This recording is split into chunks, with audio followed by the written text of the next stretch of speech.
Ya jangan dibilang tergesa-gesa fiktif dong. Ya, itu sama saja mau cepat-cepat menutup perkara ini. Ya. Pengacara Hotman Paris curiga Polda Jabar ingin cepat menutup kasus pembunuhan Vina Cirebon 2016. Kecurigaan itu diungkapkan Hotman setelah polisi menghapus 2 nama dalam daftar pencarian orang atau DPO. Hotman menjelaskan berdasarkan bukti hukum yang ia miliki, tertulis jelas kedua DPO itu bukan fiktif belaka. Selain itu, Hotman juga menilai 8 terpidana yang sudah ditahan tidak ada indikasi saling melemparkan kesalahan kepada 3 DPO.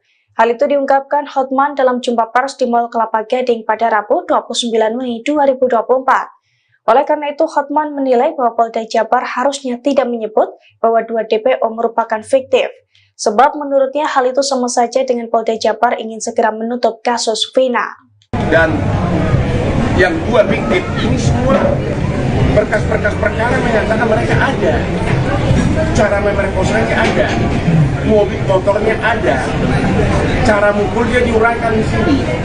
Ya, masalahnya dan juga si pelaku ini, si 8 terpidana ini tidak pernah mengalihkan tanggung jawab kepada 3 DPO.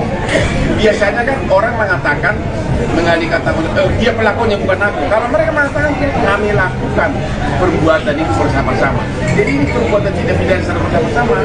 Jadi kelihatan jelas tidak ada motivasi bagi mereka untuk lempar tanggung jawab. Kelihatan jelas dari awal. Sehingga kalaupun misalnya Polda Jabar belum berhasil menemukan 2 pelaku DPO ini, ya jangan dibilang tergesa-gesa fiktif dong. Ya, itu sama saja mau cepat-cepat menutup perkara ini. Ya. Berarti Pak, tidak ada alasan jelas dari Polda Jabar terkait dengan menghapuskan 2 DPO lain ya Bang ya? Nggak ada alasan yang jelas ya? Alasannya apa? Nggak ada. Alasannya tidak ada. Jadi namanya itu tidak diakui oleh para terpidana lainnya. Asal-asal sebut aja. Jadi sekali lagi atas 2 fiktif ini sudah banyak versi yang menyatakan. BAP pertama 2016 menyatakan ada 3 DPO. Surat dakwaan jaksa mengatakan ada 3 DPO. Surat tuntutan jaksa mengatakan ada 3 DPO. Temuan persidangan, perdebatan di sidang juga mengatakan ada 3 pelaku ini. Putusan juga mengatakan begitu. Putusan yang sudah final. Jadi yang mana yang berlaku? Putusan pengadilan atau pernyataan lisan dari penyidik? Makanya kita mengatakan itu pernyataan yang menyatakan itu terlalu tergesa-gesa. Bilang aja belum berhasil menangkap, itu kita lebih bisa terima. Kalau disebutkan polisi belum berhasil menangkap karena sudah kelamaan, ya bisa kita terima.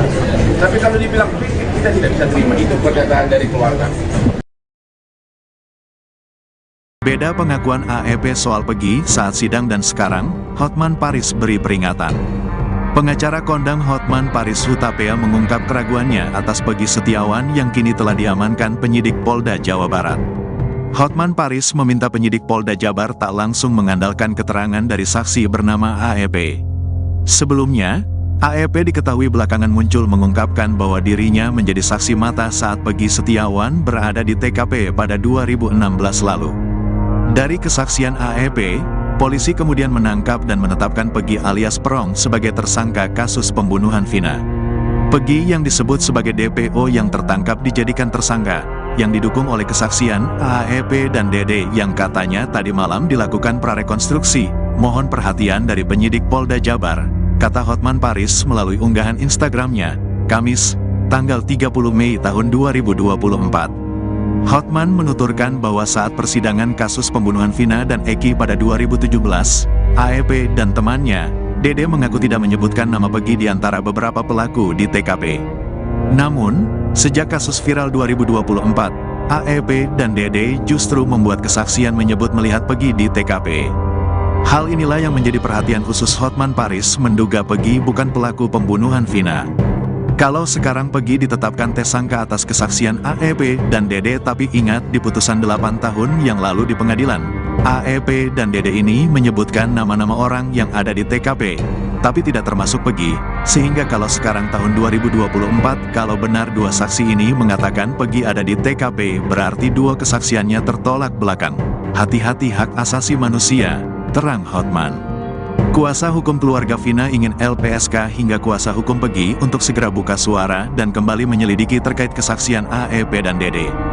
Tolong kepada Lembaga Perlindungan Saksi agar segera berbicara dengan saksi AEP dan Dede ini. Juga kuasa hukum dari Peggy terutama harus lebih bersuara, kata Hotman Paris. Sebelumnya, Hotman Paris Hutapea menegaskan bahwa 5 terpidana kasus pembunuhan Vina menyatakan bahwa Peggy Setiawan bukan pelaku. Hal ini diuraikan kembali oleh kelima terpidana dalam berita acara pemeriksaan BAP terbaru.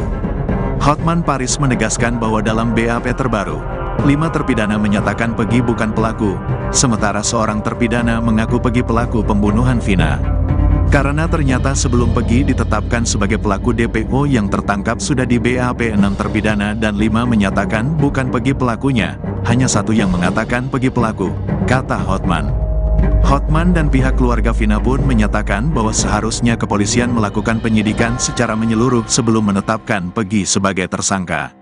Dari keluarga korban mengatakan mohon agar benar-benar diteliti ulang sikap kepolisian yang menetapkan Peggy sebagai pelaku DPO yang tertangkap belum terpenuhi alat bukti yang lengkap, tutur dia.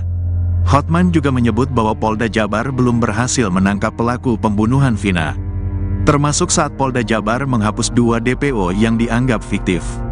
Hotman merasa sanksi pasalnya, 3 nama DPO tertera dalam surat dakwaan hingga BAP dari 8 terpidana yang sudah divonis. Hotman mengatakan pihaknya dan keluarga Vina merasa tidak terima dengan penghapusan 2 DPO oleh Polda Jabar tersebut.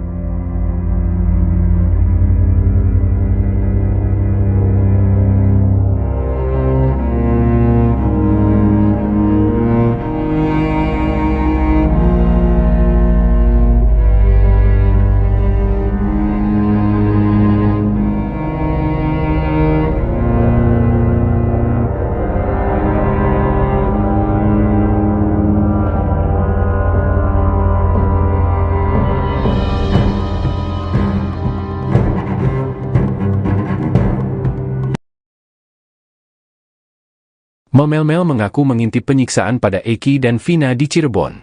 Mel-Mel bahkan mengaku membuntuti pelaku membawa jasad Eki dan Vina ke flyover Talun, Cirebon, Jawa Barat pada Sabtu 27 Agustus 2016.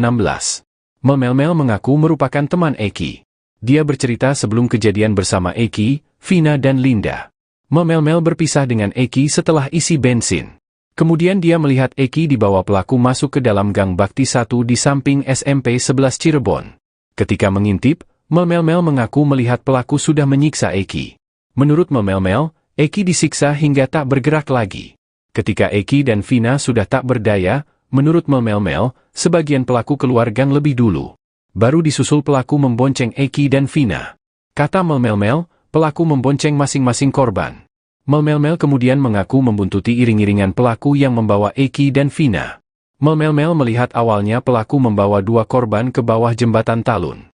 Dengan kondisi flyover Talun yang terang karena lampu penerang jalan, Mel-Mel mengaku mengenali beberapa pelaku, di antaranya Saka Tatal dan Ucok. Seusai menaruh jasad Eki dan Vina di flyover Talun, sebagian pelaku pergi.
Saksi kunci AF rupanya